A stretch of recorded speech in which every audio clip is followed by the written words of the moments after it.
What's going on there, YouTube? Yeah, I'm not gonna totally spam vaping 120 or 420 or whatever.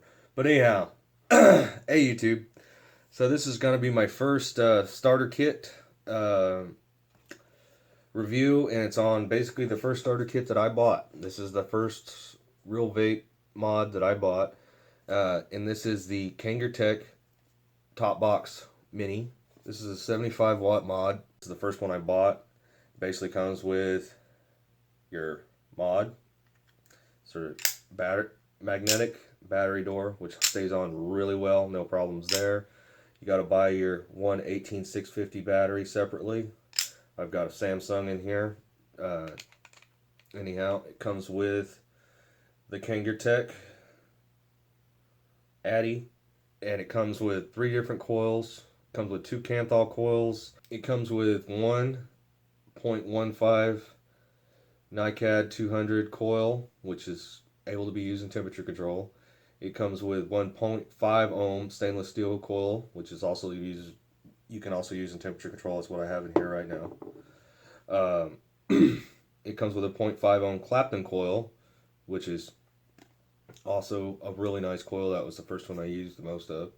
Love the Clapton coils. They create tons of vapor. They work really well.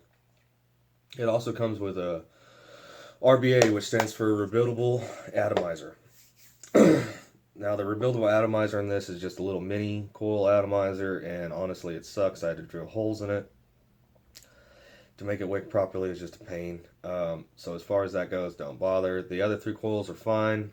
The temperature control on this thing, forget about it. Forget about it. You don't have enough battery life for temperature control. You're going to get 2 or 3 hits and it's going to say the battery's dead as far as temperature control goes. It does have the ability to do temperature control, but forget about it. But anyhow, as a starter kit, it's a nice little mod. I mean, you can take and change out your drip tips. You can put fancier drip tips and stuff on it. Oh, and if you unhook your atomizer, this is how you adjust your atomizer for your different coils. Hook your atomizer, push the button. It's going to ask you, it's going to have that wide open. It's going to show 9.99 ohm coil, which of course because it doesn't have one. Screw it back on here. You hit it. It's going to say new atomizer, yes or no. I hit the plus button for yes, and then it's going to automatically adjust for your ohms, which it's showing. This one has a 0.54 ohm. It's a 0.5 ohm coil. It's been used a little bit. Whatever, close enough.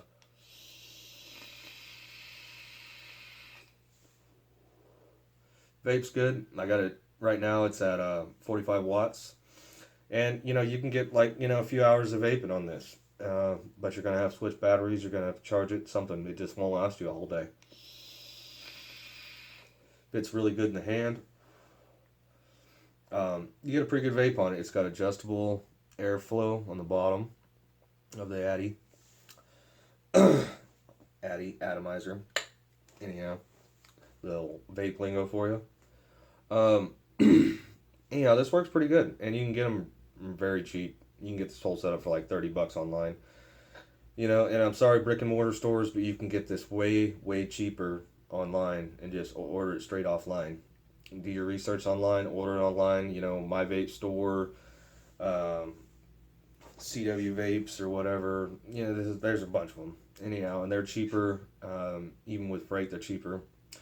Thing is, if you go to those, you're not going to have someone to talk to and someone to ask. I went to, hope they don't mind me saying on YouTube, but anyhow, I went to Vapor Supply Company in Bakersfield, and the guys there are just awesome. They've answered any of your questions. It's a vape lounge too, so you can go in there, vape it. Because of some of the new FDA laws, you can't just go in there and try stuff out. Pretty much you got to buy it, but hell, I mean, he gave me free samples of different shit. To try out, all this other, and it really good advice. I mean, the first e-liquid he told me to try, he said it was one of his favorites. I liked it. I vaped on it for a week. Hell, I'm still vaping on some of it. I've mixed up different stuff, kind of get the flavor I wanted with the first stuff I bought. I've bought a bunch more stuff since. I'm going to try out. But anyhow, I digress. Anyhow, back to the K-Box Mini. This guy works great. I mean, it really does. And I mean, it's small.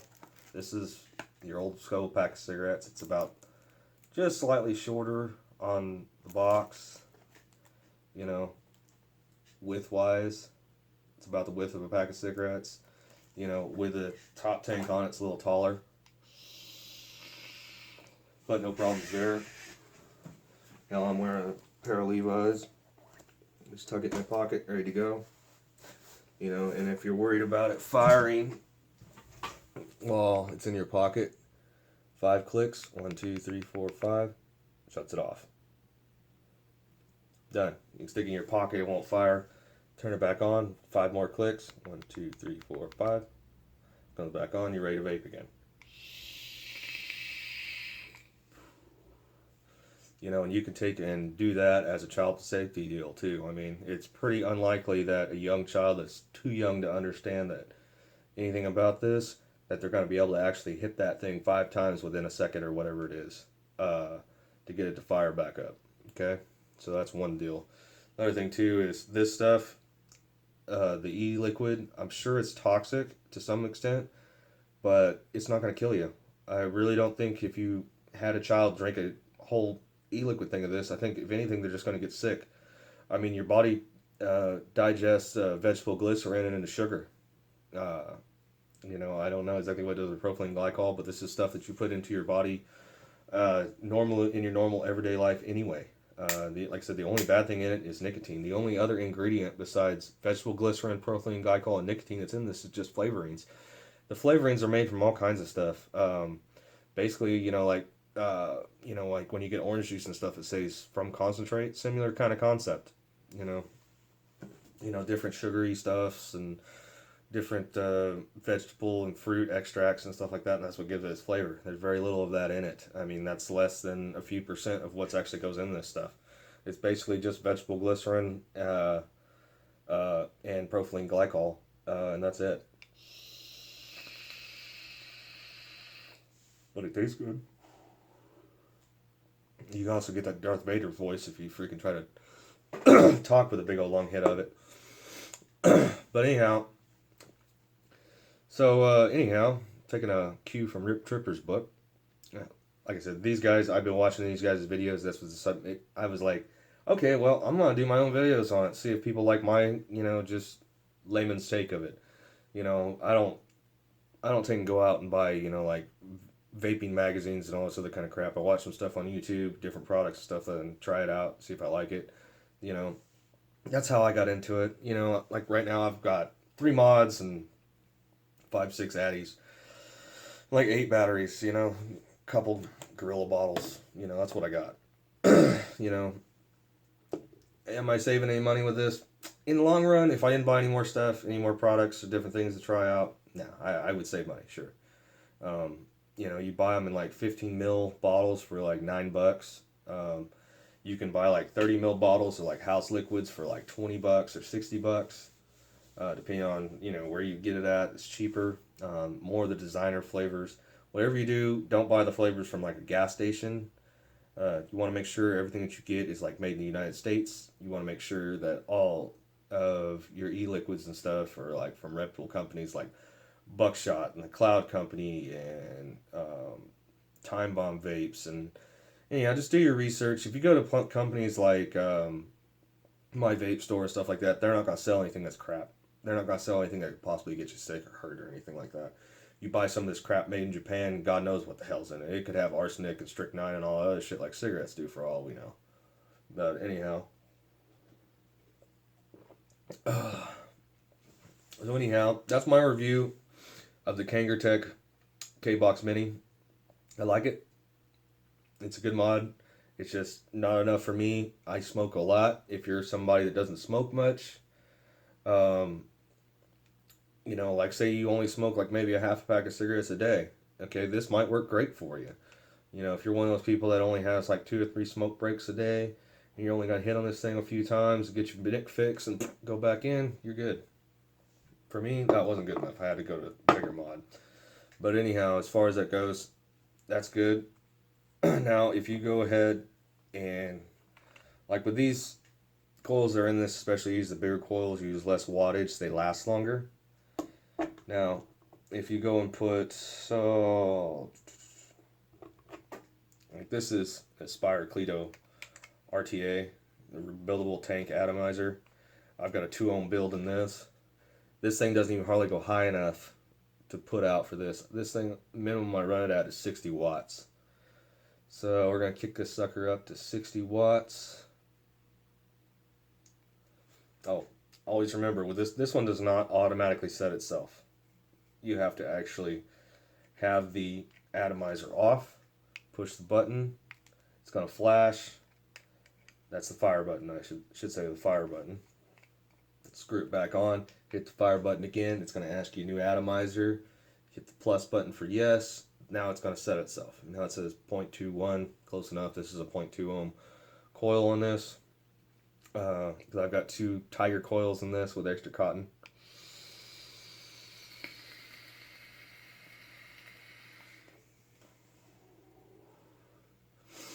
And it'll do it. But I mean, if you do too many of those, the battery in this thing's going to be dead in a hurry. It just doesn't have the freaking battery capacity to put out with these. I mean, if I put this same deal on this Wismic Berlow or this KBox 160, if I hit it that long, I'm going to be coughing my guts out because it just puts out more. But anyhow,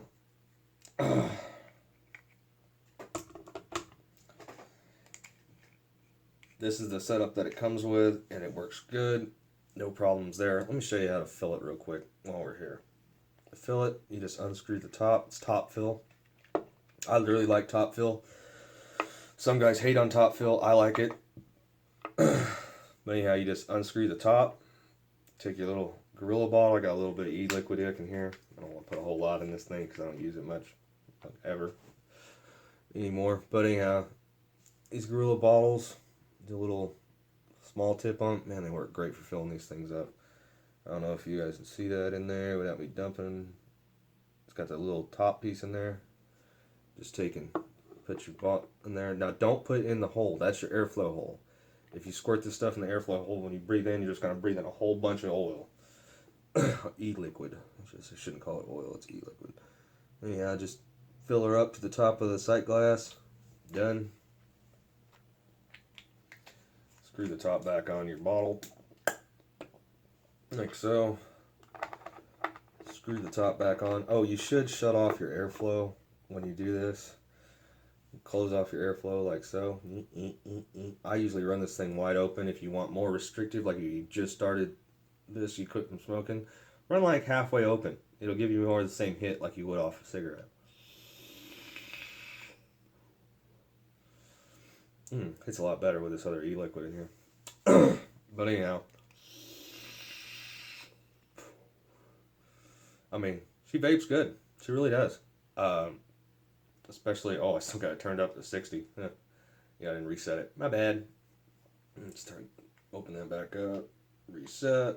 It's one thing about this, it doesn't automatically set. My Wismic Merlot 200S automatically sets itself, so I've already trained myself not to do that. Alright, reset it, 0.55 ohms. Let's turn this sucker down to 45 watts, which is a little more accurate for hitting a 0.55 ohm coil. You're going to find the lower the coil number you are, the more wattage you're going to run, pump through it, because it won't get hot as fast, less resistance, less voltage, yada yada yada. Get better hits off of it. I like the lower sub-ohm coils.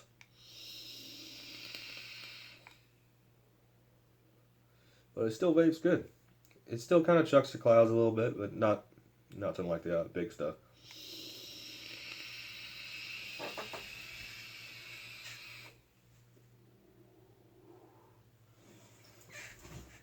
I mean, you're not going to win any cloud chasing competitions, but hey, it works.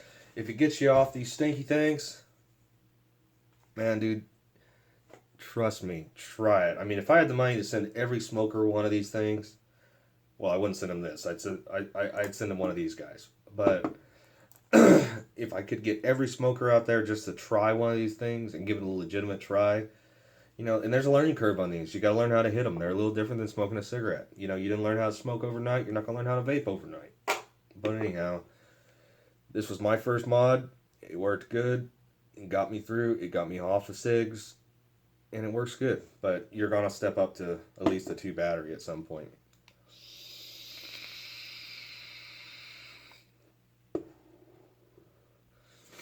Anyhow, that's all I got for the KBox 160. Now, like Rip Tripper says, if I lost this sucker tomorrow, would I run right back out and buy another one? No, I wouldn't. I'm way past this point. Now, basically, I've been holding on to this because I want to do this review on it. Now, I'm basically going to wind up giving this away to one of my friends. That way, you know, they can get into it. I've just been holding on to it just to do this review. No, I would not go out and buy another one of these. It's too small. You know, I mean, someone who doesn't smoke much, it might be all they ever needed, but it's not enough for me.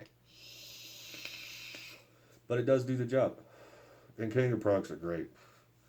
I love Kanger products. The only reason I bought the Wismic is because I wanted a 3 battery. And, you know, Kanger doesn't make a 3 battery. As far as I know. Anyhow, SoCal Sniper signing off. See you next time. And remember, smoking is dead. Vaping is the future, and the future is now. Sorry, Rip. That's Rip Tripper's thing. I just had to say it. I always wanted to say that. I watched the video so many times. But anyhow, if you subscribe, thanks for watching. See you on the next video.